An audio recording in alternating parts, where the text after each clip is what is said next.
Breaking news Hyderabad జిల్లా స్థానిక సంస్థల ఎమ్మెల్సీ పోలింగ్ ప్రశాంతంగా ముగిసింది. 78.57% పోలింగ్ నమోదైంది. ఎన్నికల్లో మొత్తం 88 ఓట్లు పోలయ్యాయి. 66 మంది కార్పొరేటర్లు, 22 మంది ఎక్స్ అఫీషియో సభ్యులు ఓటు హక్కు వినియోగించుకున్నారు. పోలింగ్లో బీఆర్ఎస్ మినహా బీజేపీ, కాంగ్రెస్, ఎంఐఎం కార్పొరేటర్లు, ఎక్స్ అఫీషియో సభ్యులు పాల్గొన్నారు. బీఆర్ఎస్ కార్పొరేటర్లు, ఎక్స్ అఫీషియో సభ్యులు ఓటింగ్లో పాల్గొనలేదు. ఇక ఈ నెల 25న జీహెచ్ఎంసీ హెడ్ ఆఫీసులో కౌంటింగ్ జరగనుంది.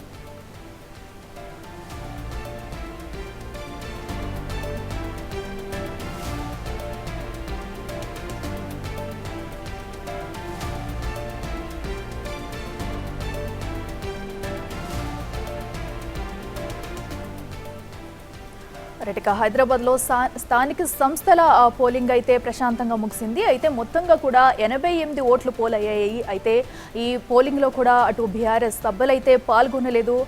అయితే ఎల్లుండి కూడా దీనికి సంబంధించిన కౌంటింగ్ ప్రక్రియ ప్రారంభం కానుంది. ఇప్పటికే అటు పోలింగ్ నిర్వహించిన ప్రాంతాల్లో అయితే కూడా అటు పోలింగ్ అయితే ప్రశాంత వాతావరణంలో కొనసాగిందనే చెప్పాలి. దీనికి సంబంధించి కూడా ఇప్పటికే 88 ఓట్లు అయితే పోలయ్యాయి. ఈ నెల 25న జీహెచ్ఎంసీ హెడ్ ఆఫీసులో కూడా కౌంటింగ్ ప్రక్రియ ఉండనుంది. మరి అటు ఎవరు దీనిలో గెలుస్తారనేది కూడా ప్రస్తుతం అయితే ఉత్కంఠంగా మారిందనే చెప్పాలి. ప్రస్తుతం హైదరాబాద్లో జిల్లా స్థానిక సంస్థల ఎమ్మెల్సీ పోలింగ్ అయితే ప్రశాంతంగా ముగిసింది. మొత్తం 78.57% పోలింగ్ అయితే నమోదైంది. సో 88 ఓట్లు కూడా మొత్తంగా పోలయ్యాయి. అయితే ఈ పోలింగ్ కి సంబంధించి కూడా అటు బీఆర్ఎస్ అయితే దూరంగా ఉంది. హైదరాబాద్ జిల్లా స్థానిక సంస్థల ఎమ్మెల్సీ ఎన్నికల్లో కాంగ్రెస్, బీఆర్ఎస్ డ్రామాలు బయటపడ్డాయన్నారు బీజేపీ అభ్యర్థి గౌతమ్ రావు. ఎన్నికలు బహిష్కరించిన బీఆర్ఎస్ ఓటింగ్ లో పాల్గొన్న కాంగ్రెస్ మజ్లిస్ కే మద్దతు తెలిపాయన్నారు. అయినప్పటికీ 100% తానే గెలుస్తానని ధీమా వ్యక్తం చేశారు గౌతమ్ రావు.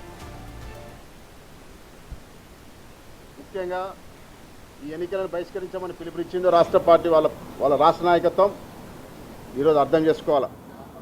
ప్రజాస్వామ్యంలో ఎన్నికల బహిష్కరించమని పిలుపునివ్వడం చాలా దుర్మార్గం.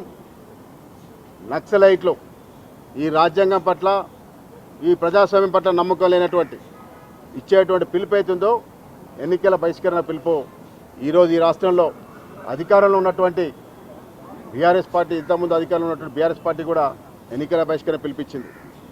ఈ ఎన్నికలలో ఓటు కలిగినటువంటి వాళ్ళు ముఖ్యంగా గౌరవ పార్లమెంట్ సభ్యులు, ఎమ్మెల్యేలు, ఎమ్మెల్సీలు మరియు ప్రజలచే ఎన్నుకోబడ్డటువంటి కార్పొరేటర్లు. ప్రజలచే ఎన్నుకోబడ్డటువంటి ప్రజాస్వామ్యంలో వాళ్ళు తిరిగి ఓటేసి మళ్ళీ ఒక ప్రజాప్రతినిధి ఎన్నుకోవాల్సినటువంటి ఈ హైదరాబాద్ రిప్రజెంట్ చేసేటువంటి ఎమ్మెల్సీకి వ్యతిరేకంగా బహిష్కరణ చేసినారు. ప్రజలు అర్థం చేసుకోవాలా, ఈ ప్రజాస్వామ్యం పట్ల నమ్మకం లేకుండా, ఈ రాజ్యాంగం పట్ల నమ్మకం లేకుండా వాళ్ళ కుటుంబ పాలన, వాళ్ళ స్వార్థము, వాళ్ళ కొరకే ఈ మోచేతి నీళ్ళు తాగేటువంటి ఎంఐఎంను సమర్థించుకోవడం గత 10 సంవత్సరాలు వాళ్ళతో ఉన్నారు. మళ్ళీ అదే తంతు కొనసాగుతోంది. ఈరోజు అధికారంలో ఉన్నటువంటి కాంగ్రెస్ పార్టీ ఎంఐఎం తొత్తుగానే మారింది. రాష్ట్రంలో బీఆర్ఎస్, కాంగ్రెస్, ఎంఐఎం ఈ 3 పార్టీలు కూడా ఒకటే మీ పదే చెప్తున్నటువంటి ఒక విషయాన్ని ఈరోజు స్పష్టంగా ప్రజల ముందు నిరూపబడ్డాయి. గతంలో స్టాలిన్ పిలిచినప్పుడు వీళ్ళిద్దరు కూడా పోయి కాంగ్రెసు, టీఆర్ఎస్ 2 పార్టీలు కూడా ఆ ఒక మీటింగ్లో పోవడం జరిగింది.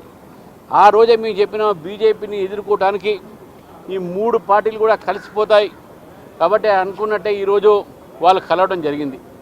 కాంగ్రెస్ పార్టీ వాళ్ళ ఒక ఓటర్లకు ఎంఐఎంకు ఓటు ఏమని చెప్పడంతో ఇది ఒక కమ్యూనల్ పార్టీ, ఒక మతోన్మాద పార్టీకు వాళ్ళు ఓటు వేస్తున్నారని చెప్పేసి కూడా స్పష్టంగా ఈరోజు వాళ్ళ కార్పొరేటర్లు అనుకొని వాళ్ళ ఆత్మప్రబోధంతో ఈరోజు ఓటు తప్పకుండా జాతీయ ఒక శక్తులకు వేస్తారని చెప్పి మేము నమ్ముతున్నాం. ఇదే అంశానికి సంబంధించి మరింత సమాచారం మా ప్రతినిధి శ్రవణ్ లైవ్లో అందిస్తారు. శ్రవణ్, చెప్పండి, ఇప్పటికే స్థానిక సంస్థల ఎమ్మెల్సీ పోలింగ్ అయితే ముగిసింది. మరి ఈ నేపథ్యంలో కూడా ఎవరికి వారే గెలుపుపై ధీమా వ్యక్తం చేస్తూ అటు బీజేపీ నాయకులు కూడా బహిరంగంగానే గెలుపు మాదే అంటూ కూడా ధీమా వ్యక్తం చేస్తున్నారు. దీన్ని ఎలా చూడాలంటారు? డీటెయిల్స్ అంటే హైదరాబాద్ లోకల్ బాడీ ఎమ్మెల్సీ ఎన్నికలకు సంబంధించిన పోలింగ్ ప్రశాంతమైనటువంటి వాతావరణంలో ముగిసింది. ఉదయం 8 గంటలకు ప్రారంభమైనటువంటి పోలింగ్ 4 గంటలకు ముగిసింది. యాక్చువల్గా మధ్యాహ్నం 1 గంట వరకే పూర్తి స్థాయిలో బీజేపీ, కాంగ్రెస్తో పాటు ఎంఐఎంకి సంబంధించినటువంటి కార్పొరేటర్లు, ఎక్స్ అఫీషియో సభ్యులు వాళ్ళ ఓటు హక్కుని వినియోగించుకున్నారు. అయితే బీఆర్ఎస్కి సంబంధించినటువంటి కొంతమంది కార్పొరేటర్లు వాళ్ళ పార్టీ వర్కింగ్ ప్రెసిడెంట్ కేటీఆర్ విప్పు జారీ చేసినప్పటికీ కూడా కొంతమంది కార్పొరేటర్లు వచ్చి వాళ్ళ ఓటు హక్కుని వినియోగించుకుంటారు అని బీజేపీకి సంబంధించినటువంటి అభ్యర్థి గౌతమ్ రావుతో పాటు ఆ పార్టీకి సంబంధించినటువంటి కార్పొరేటర్లు ఆశాభావం వ్యక్తం చేశారు. కానీ వాళ్ళ ఆశలన్నీ కూడా నిరాశగానే మిగిలాయి. బీఆర్ఎస్ కార్పొరేటర్లు ఎక్స్ అఫిషియో సభ్యులు అందరూ కూడా ఓటింగ్కి దూరంగా ఉన్నారు. మొత్తం 112 ఓట్లు అవుతే 88 ఓట్లు మొత్తం పోలయ్యాయి. 66 మంది కార్పొరేటర్లు 22 మంది ఎక్స్ అఫిషియో సభ్యులు వాళ్ళ ఓటు హక్కుని వినియోగించుకున్నారు. జీహెచ్ఎంసీ ప్రధాన కార్యాలయంలో ఏర్పాటు చేసినటువంటి 2 పోలింగ్ కేంద్రాలు ప్రస్తుతం నా వెనకాల కనిపిస్తుంది కదా, పోలింగ్ బూత్ 2 అని, అందులో కార్పొరేట్లకు సంబంధించిన వాళ్ళందరూ కూడా తమ ఓటు హక్కుని వినియోగించుకున్నారు.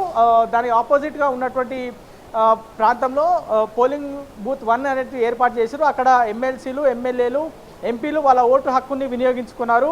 మొత్తము ఖచ్చితంగా తమ గెలుపు పక్కా అని బీజేపీతో పాటు ఎంఐఎంకి సంబంధించిన వాళ్ళు ఆశాభావాన్ని వ్యక్తం చేశారు. కానీ బీఆర్ఎస్కి సంబంధించిన వాళ్ళు ఇక్కడికి రాకపోవడంతో అత్యధికమైనటువంటి కార్పొరేటర్లు దాంతోపాటు ఎక్స్ అఫిషియో సభ్యులు ఎంఐఎంకే ఉన్నారు.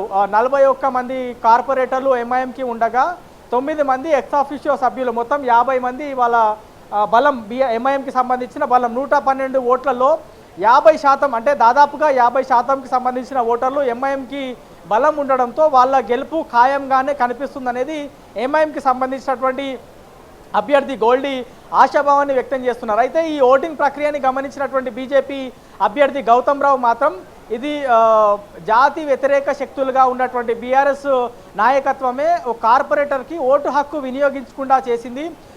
ప్రతి ఒక్కరికి సమానమైనటువంటి హక్కు, వాళ్ళకి రాజ్యాంగం కల్పించినటువంటి ఓటుని కూడా వినియోగించుకోవద్దు అని వాళ్ళ అధిష్టానం ఏ విధంగా వాళ్ళని ఆదేశిస్తుంది, ఏ విధంగా భయభ్రాంతులకు గురి చేస్తుంది అనేది ఆయన ఫైర్ అయినటువంటి పరిస్థితి.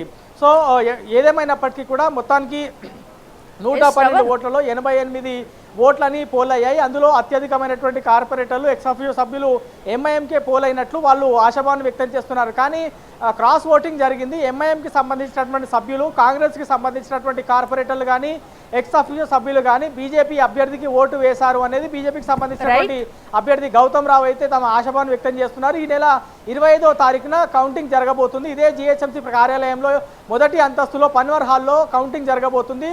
25వ తారీఖున ఉదయం 8 గంటలకు కౌంటింగ్ ప్రారంభం కాబోతుంది. కౌంటింగ్ లో ఖచ్చితంగా మధ్యాహ్నం 1 గంట వరకు పూర్తి స్థాయిలో రిజల్ట్ వచ్చేటువంటి అవకాశం కనిపిస్తుంది. మనం చూస్తున్నాం కదా, ఓటు హక్కు వినియోగించుకున్నటువంటి బ్యాలెట్ బాక్సులు అన్ని కూడా స్ట్రాంగ్ రూమ్ కి తరలిస్తున్నటువంటి దృశ్యాలు క్లియర్ గా చూస్తున్నాం. పోలీసుల ఆధ్వర్యంలో, ఏజెంట్ల ఆధ్వర్యంలో ప్రస్తుతం ఎంఐఎంతో పాటు బీజేపీకి సంబంధించినటువంటి ఏజెంట్లు, అభ్యర్థుల ఆధ్వర్యంలో ప్రస్తుతం స్ట్రాంగ్ రూమ్కి బ్యాలెట్ బాక్సులు తరలి వెళ్తున్నటువంటి దృశ్యాలు మనము క్లియర్గా గమనించవచ్చు. పూర్తి స్థాయిలో అభ్యర్థుల సమక్షంలో ఈ బ్యాలెట్ బాక్సులు అన్నీ కూడా స్ట్రాంగ్ రూమ్లో పొందుపరిచేటువంటి అవకాశం ఉంది.